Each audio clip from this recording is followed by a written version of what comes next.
عليكم ورحمة الله.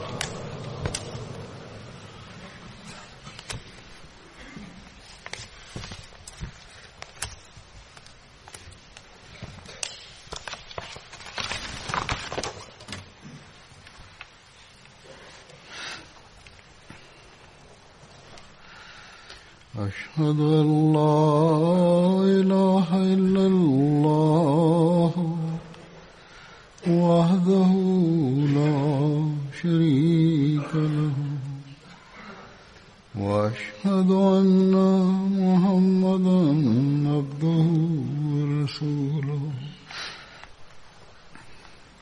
أما بعد فأعوذ بالله من الشيطان الرجيم بسم الله الرحمن الرحيم الحمد لله رب العالمين الرحمن الرحيم مالك يوم الدين إياك نعبد وإياك نستعين اهدنا الصراط المستقيم صراط الذين أنعمت عليهم غير المغضوب عليهم ولا الضالين.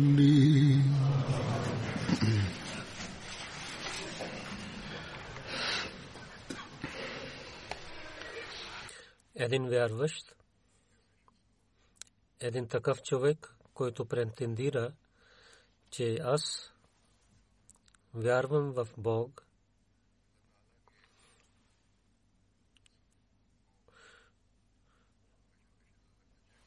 винаги трябва да гледаме този заповед на Бога, че Бог ни е създал, ние да се молим пред Него, както Бог казва.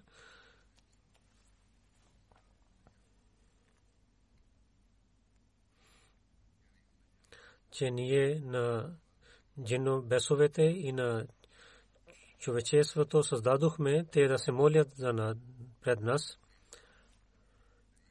И след това Бог ни е учил как да служим пред Него, в който действително има дела и също има думи за молитва. Може да казваме, да наречем това зикр. В молитвата има двете неща заедно, че има дела и също съпоменаване на Аллах, молитви има. Но освен намаз, молитви, има зикър и молитви. И то е много важно, че един вярващ да съпоменава на Бога винаги. В Корана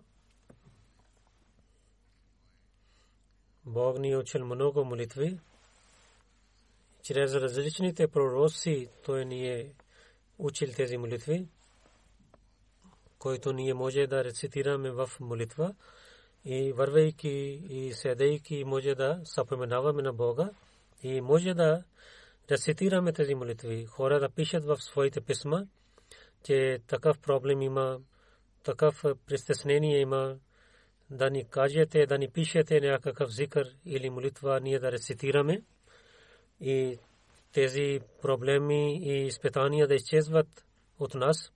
Аз обикновено пиша на хора, че да се обърнете внимание към намаз, да се молите в сажде и да се молите тези молитви в намаз и да се молите пред своя Бог. Но днес аз ще говоря за един зикр, който пророк саллаллаху алейхи ва саллям има от неговата традиция. И има и други молитви, които Бог откровил. И когато знаейки превод на тези молитви, където човек знае за единството на Бога, там също той получава защита и помощ на Бога. И така той пази себе си от всякакви изпитания и лошития. Пророк саллалаху алейхи ва саллям не само той всеки вечер преди да спие, той рецитираше тези молитви и стихове от Корана и също казваше на последователите те да рецитират. И на много места тези молитви и стихове той разказал файда за тези стихове.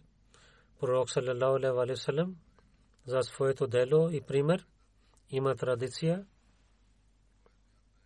В традицията пише, че пророк саллалаху алейхи ва саллям винаги преди да спие аятул курси и главата Ихлас, главата Фалак и главата Ан-Нас, последните три глави, три пъти рецитирайки, той духаше на своите ръце и тогава той поставяше своите ръце от главата и докато пристигаше двете ръце, той така правеше всеки вечер.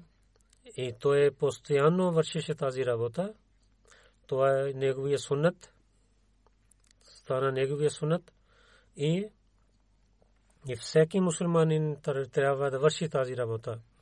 И ние Ахмади, който в тази епоха вярват в да подчинява на всичките традиции, примери на пророк саллалаху алейхи ва саллям. И това ние на пътствие обещания Масия алейхи ва саллям. Ние особено трябва да опитваме да постъпим на тези стъпки. Особено тези положения, в които ние имаме молитви и намаз и съпоменаване на Бога, особено не само с светския живот, но за своята духовността и да пазим себе си от враговете на джамата, от техните заговори, мислейки, че това е задължително, ние трябва да обръщаме внимание към тези неща. Този зикър и стихове са много важни.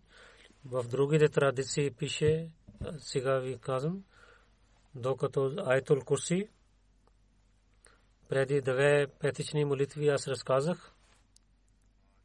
Днес от Корана последните 3 глави чрез традициите, хадисите казвам нещо, как много пъти с различните начини пророк саллалаху алейхи ва саллям на своите последователи каза, че посветвал, че трябва да рецитирате тези глави. В една традиция последните 3 глави да духа на ръцете. Затова Айша разилата ана казва, че всеки вечер пророк саллалаху алейхи ва саллям, когато лежеше на одеялото си, тогава той вземайки 2 ръце, рецитира се, че главата Ихлас и кул валлаху ахад, кул аузу бираббил фалак и кул аузу бираббин нас рецитираше. И тогава той поставяше тези ръце на цялото си тяло. От главата започваше 2 ръце, мажеше и до където пристигаха неговите ръце. 3 пъти той вършеше тази работа. Пророк саллалаху алейхи ва саллям толкова постоянно той вършеше тази работа, че хазрат Айша разилаллаху таала анха, че в последната болест тя молеше тези молитви и така тя поставяше, тя духеше на неговите ръце и така тя молеше тези ръце на неговото тяло. Айша разилаллаху таала каза, че когато той стана болен, пророк саллалаху алейхи ва саллям, той духеше последните тези глави, когато той стана много болен, тогава аз рецитирах тези глави и неговите ръце, че има бъркат в тях, поставих на неговото тяло. Това мислене на Айша разилата ана беше наистина за това, че пророк саллалаху алейхи ва саллям постоянно вършеше тази работа. И той знаеше бъркат от тези стихове. И това беше ясно на Айша разилата анха и на последователите за бъркат и важността на тези глави, как каза пророк Хазрат Уқба бин Амир каза, че аз се срещнах с пророк саллалаху алейхи ва саллям. Той саллалаху алейхи ва саллям той вземайки моето ръка каза, че о Уқба бин Амир, дали на теб от Тора и Евангелиите и тези глави, които са открити в Корана, да ти разказвам 3 най-хубавите глави. Той каза, да, кажете. Тогава той на мен каза, кул валлаху ахад, кул аузу би раббил фалак и кул аузу би раббин нас. Той рецитира. Рецитира ли каза, че о Уқба, да не забрави и тези глави. И да не мине някакъв нощ, когато ти да не рецитираш тези глави. Той каза, от когато пророк саллалаху алейхи ва саллям това каза, че да не забравиш да ги рецитираш, от това време аз не забравих. И във всяка вечер аз рецитирах тези глави. Неговото казване, че да не забравяте тези глави и да не мине такава нощ, когато да рецитирате. Това е ясно, че пророк саллалаху алейхи ва саллям той самия постоянно рецитираше.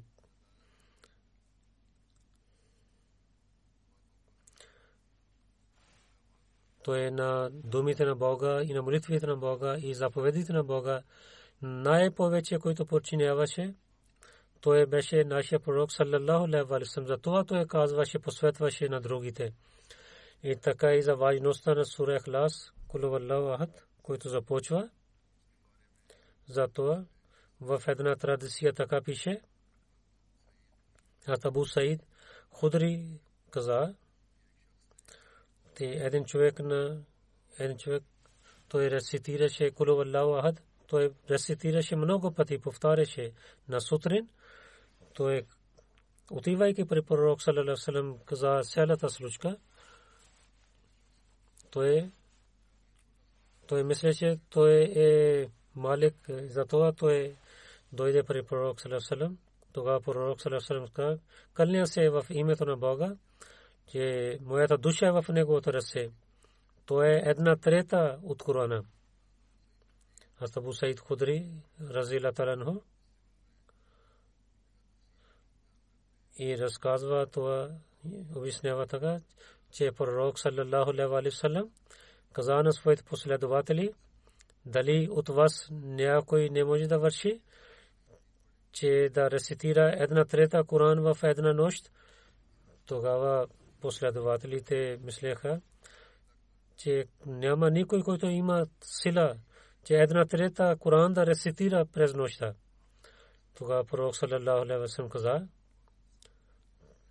че главата Ихлас е 1/3 Коран. От Корана, сура Ихлас, главата Ихлас е 1/3 от Корана. В Сахих Муслим, книгата на хадисите, има една традиция. Хазрат Абу Хурайра разияллаху таала анху разказва, че пророк саллалаху алейхи ва саллям каза, че се събирайте, аз ще ви рецитирам 1/3 от Корана. Всичките се събраха в джамията и хората се събраха в джамия. Тогава пророк саллалаху алейхи ва саллям той излиза навън и той рецитирал кул валлаху ахад. И тогава той се върна обратно в дома си. Последователите каза, някой каза, аз мисля, от небето е дошло някакво откровение, че той се върна в дома си. Пак пророк саллаллаху алейхи ва саллям излизна и каза: аз ви казах, аз ще рецитирам една трета от Корана. Слушайте внимателно, това е главата Ихлас, е равна на една трета на Корана. Пророк саллаллаху алейхи ва саллям защо каза, че това е една трета? Защото че Бог в Корана каза, че Коран е дошъл за това, откровен е Коран за това, че за единството на Бога. За това с съвършен начин и думи. И пророк каза, че това е единство на Бога. Затова трябва да мислим за тези думи на главата. Тогава човек може да върши делата си, вярвайки, че Бог е един. И мислейки, че Бог е един. Когато ще опитва да върши добрини, тогава той ще мисли за истинския начин си, единството на Бога. И така той ще стане твърд. И така той ще подчинява съвършен начин на учението на Корана.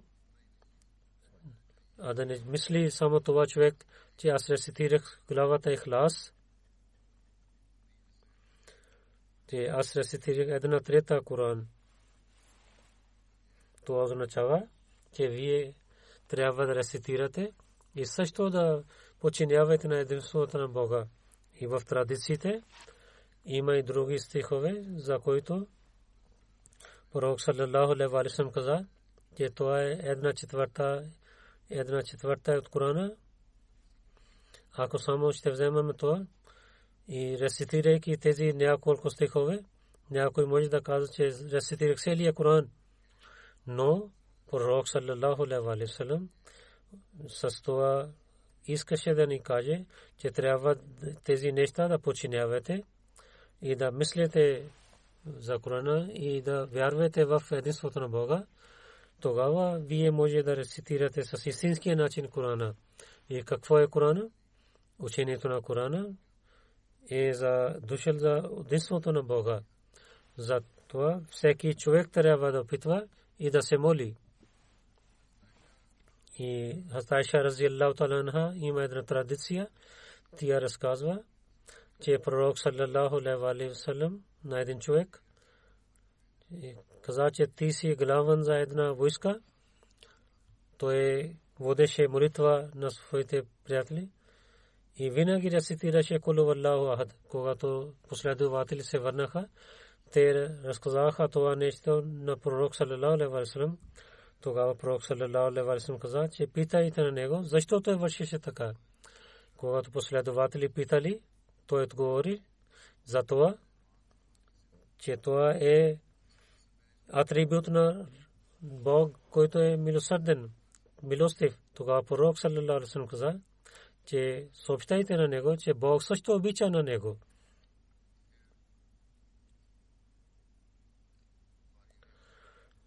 В книгата Бухари има традиция за Анас разиаллаху анху. Има традиция от Анас, че един ансари в джамията Куба, той водеше молитва, беше имам. Когато той рецитираше тези глави, когато започваше някой, преди той рецитираше с главата Ихлас, когато рецитираше и след това той някоя друга глава рецитираше. Във всяка ракат той правеше така. Неговите приятели каза, че ти започваш с сура Ихлас, а не мисля, че това не е достатъчно за теб. И също рецитираш някаква друга глава с това. Или да рецитираш само една глава, или да остави това и да рецитираш другата глава.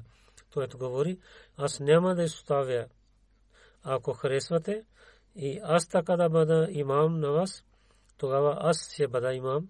Но ако не, вие не харесвате това, тогава аз ще ви изоставя. Тогава няма да бъда вашия имам, но ще рецитирам тези стихове. Хората мислеха, че той е най-добрият от тях и те не харесваха, че някой друг да стане имам за тях. когато пророк саллаллаху алейхи ва саллям те отидоха при него и разказаха тези неща, тогава пророк саллаллаху алейхи ва саллям каза, че о човек, вашите приятели, които казват на теб, и защо ти не спираш за това? И защо рецитираш винаги сура Ихлас? И какво ти заедно рецитираш? И защо във всеки ракат ти рецитираш? Той каза, че аз харесвам тази глава. Тогава каза, че любовта за тази глава, чрез това ти ще влизаш в рая.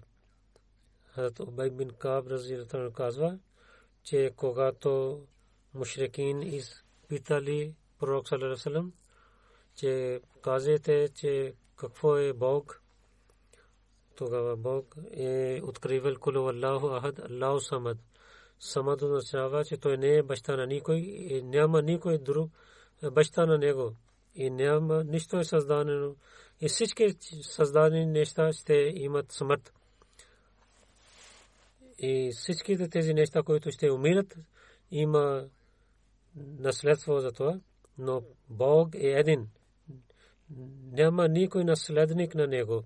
Затова лам ялид ва лам юлад, лам якун лаху куфуван ахад, че той не е равен с другите. На едно място Абу Хурайра има традиция.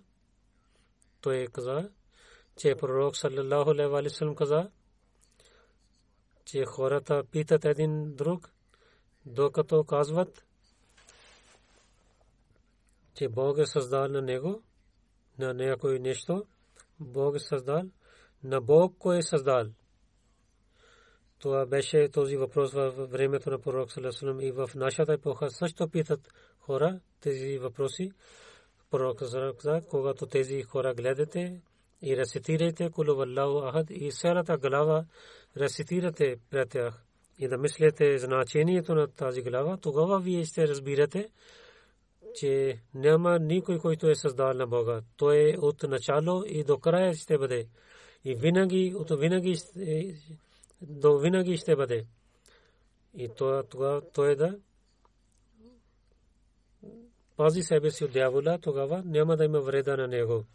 Абу Хурайра разияллаху анху каза, че аз на пророк саллаллаху алейхи ва саллям с него дойдох.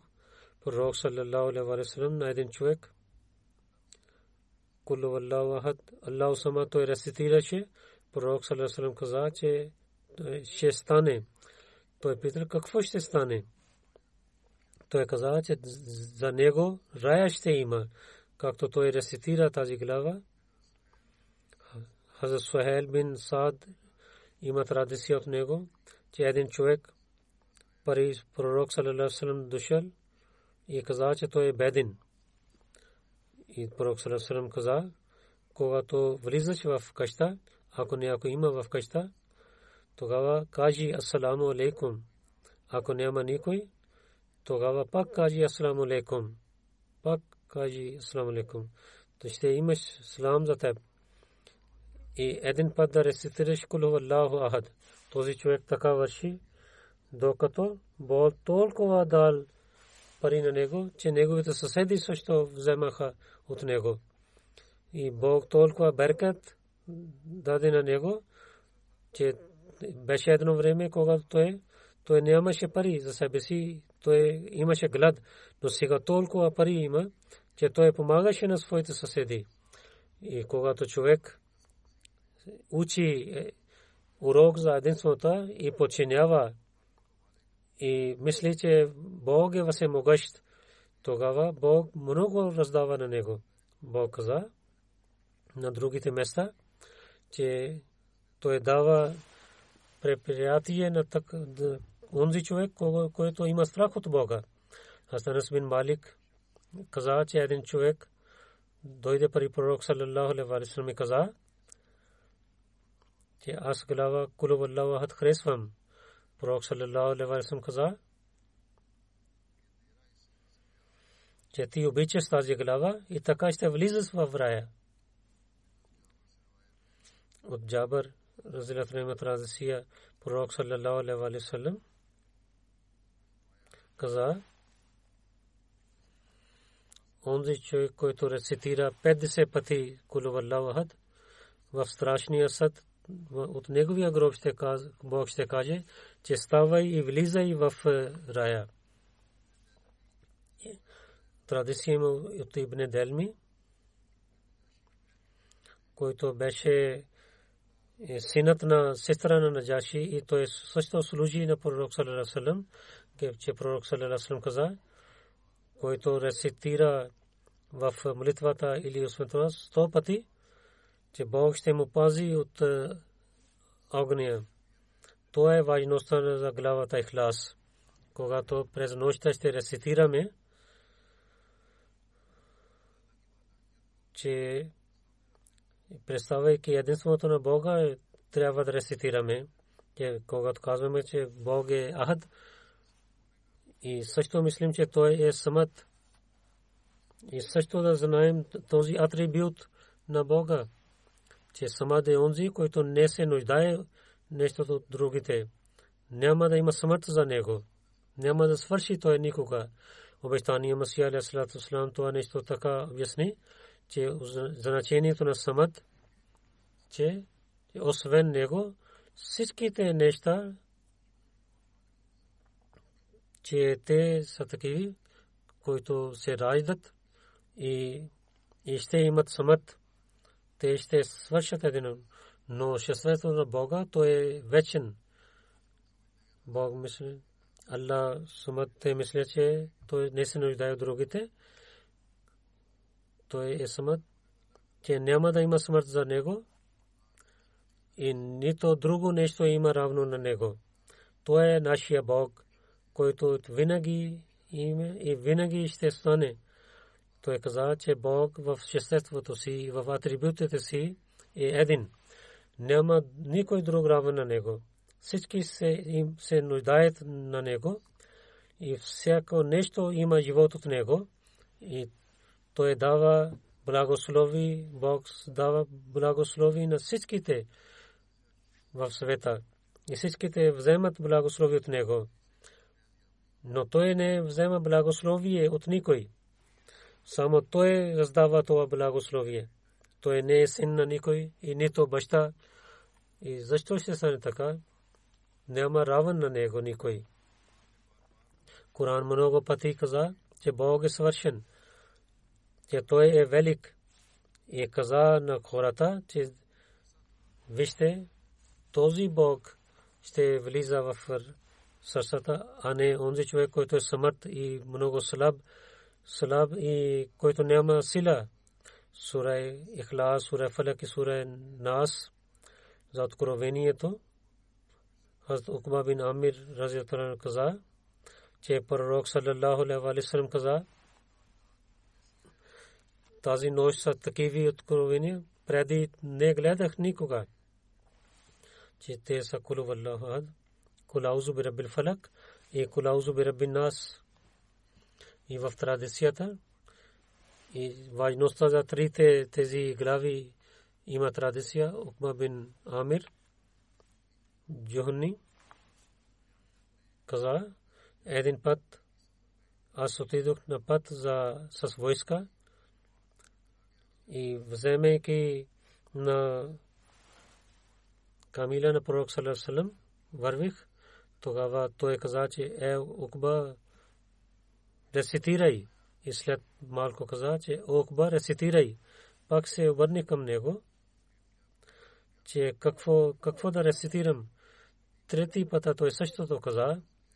Аз питах, че какво да рецитирам. Той каза, че главата Кул Валлаху Ахад до края той рецитира и след това Кул аузу би Раббил Фалак до края рецитира. Аз също рецитирах с него и след това Кул аузу би Раббин Нас той рецитира и аз също рецитирах с него. След това той каза, че ако някой човек се моли, рецитира тези глави, ще има защита на Бога за него. Така ще Бог, той повава в Бог и Бог няма да изостави никой на него. И Бог ще му пази от всякакви лошития. И то е най-хубавият начин човек да търси защита на Бога. Той каза, че няма друга защита освен това на Бога. С главата Фалак и за главата Нас. Укба бин Амир има традиция, че в един път и с пророк саллаллаху алейхи ва саллям вървих, той каза: о Укба, дали те уча две глави, които са най-хубави и много полза има от тях? Той каза: да, моя пророк саллаллаху алейхи ва саллям. Той каза: кул аузу би раббил фалак и кул аузу би раббин нас. Когато той седна за сутрин намаз, той рецитира тези. Когато той свърши своята молитва, се обърна към мен и каза: о Укба, как мислиш за това? Че те са много малки глави. Той каза: всичко има в тях. В една традиция пише, Абу Саид пише, каза, че пророк саллаллаху алейхи ва саллям за бесове седа и от учите на бесове, от учите на хора, той искаше защита. И когато Бог откровил тези две глави, тогава той рецитира само тези две глави. Хазрат Ибн Аббас разказа, Ибн Абис, че един път пророк саллаллаху алейхи ва саллям каза на мен, че о Ибн Абис, дали най-хубавите думи да ти казвам, чрез които ще имаш защита, че как ще има най-хубава защита, че когато търсят онези хора, които искат защита на Бога, той каза: да, пророк. Тогава той каза: те са главите, главата Фалак и главата Нас.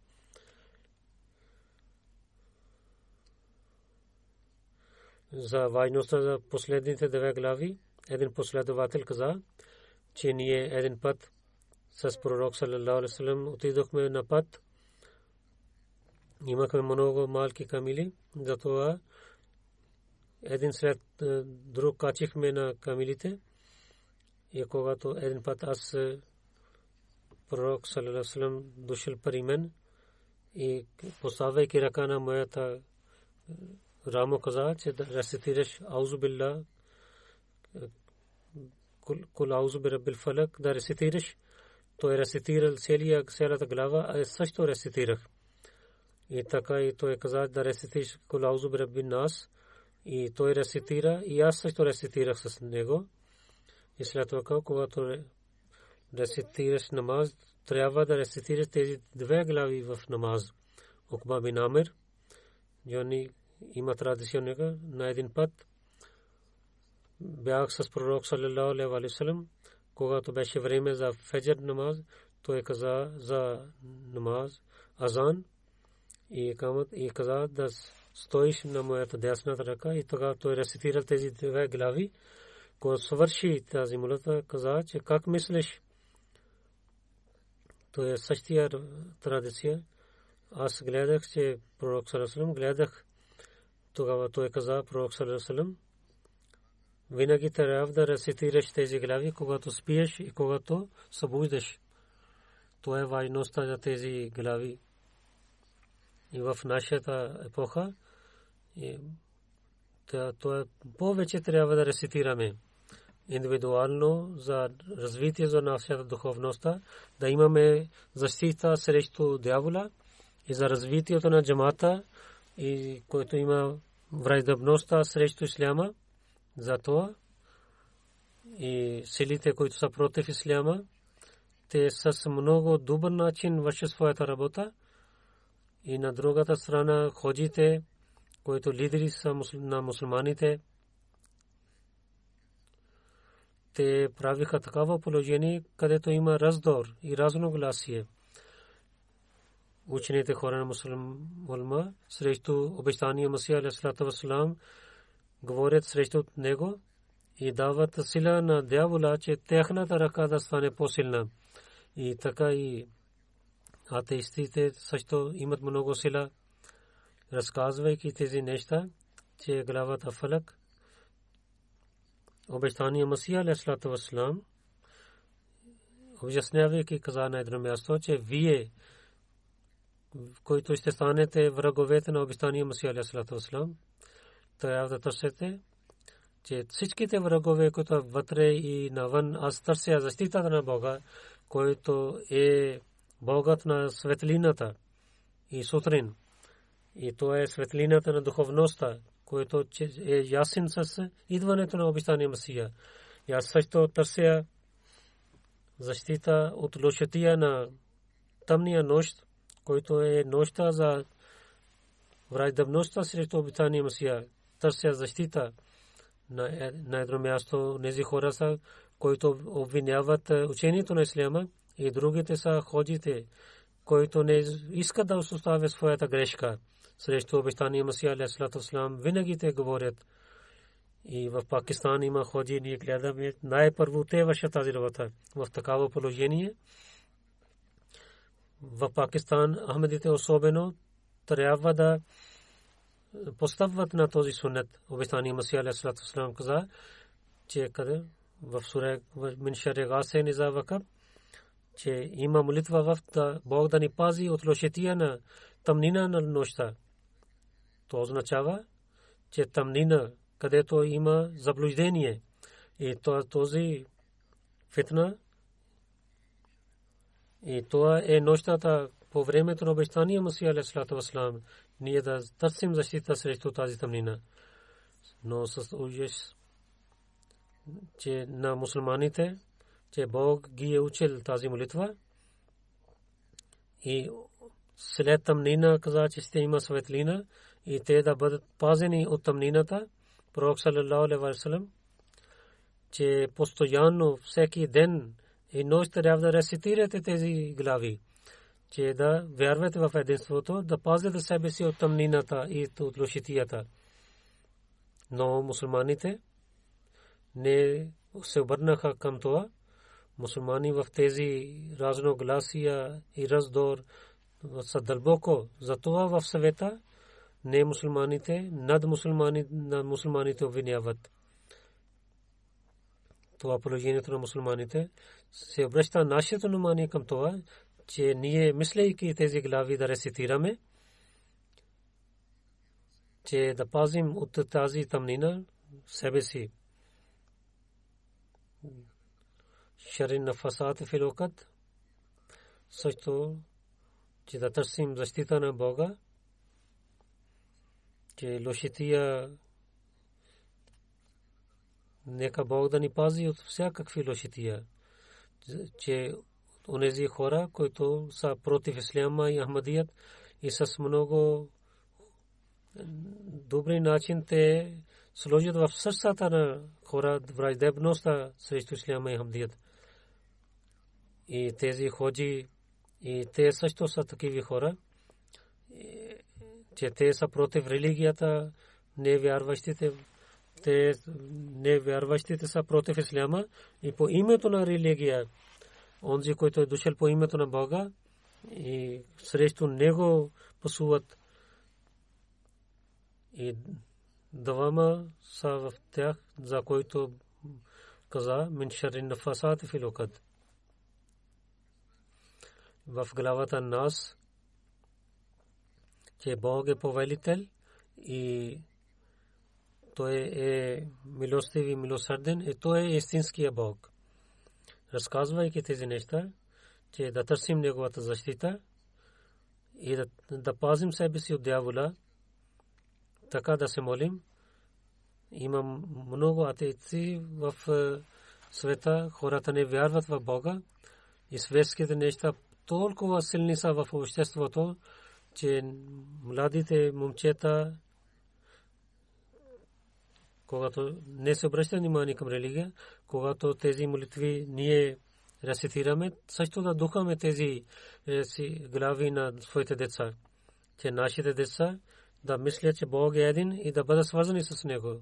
Нека Бог да прави така, че всеки от нас, мислейки темата за тези глави и починявайки суннат на пророк саллаллаху алейхи ва саллям, да върши тези добрини, да стане ясно темата на това, че Бог е един, да не се навеждаме някой друг освен Бога, да мислим, че Бог е всемогъщ.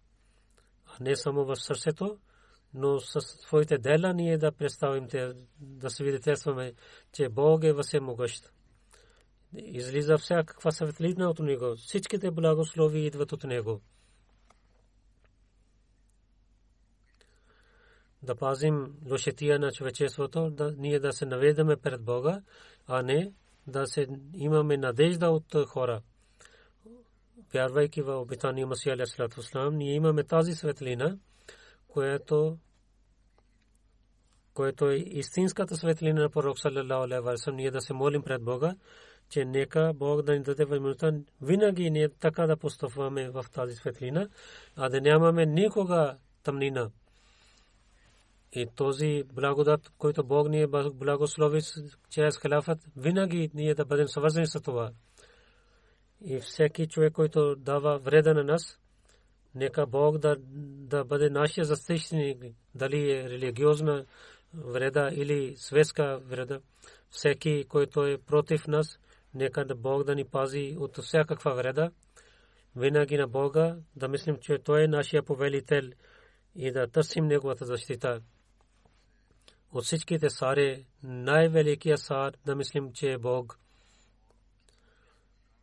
И да имаме вяра, съвършена вяра в Него, че Той е велик.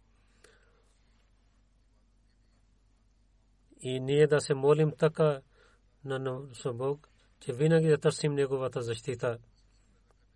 Онези хора, които слагат лошотия в сърцата, да търсим тази защита срещу тях, да чистим своите сърца и да търсим защита на Бога за това.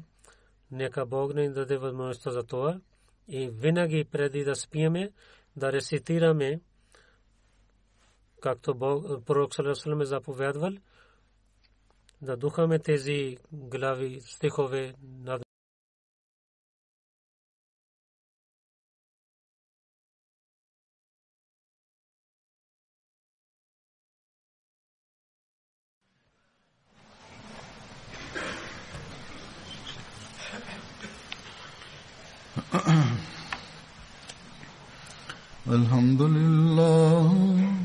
الحمد لله نحمده ونستعينه ونستغفره ونؤمن به ونتوكل عليه ونعوذ بالله من شرور أنفسنا ومن سيئات أعمالنا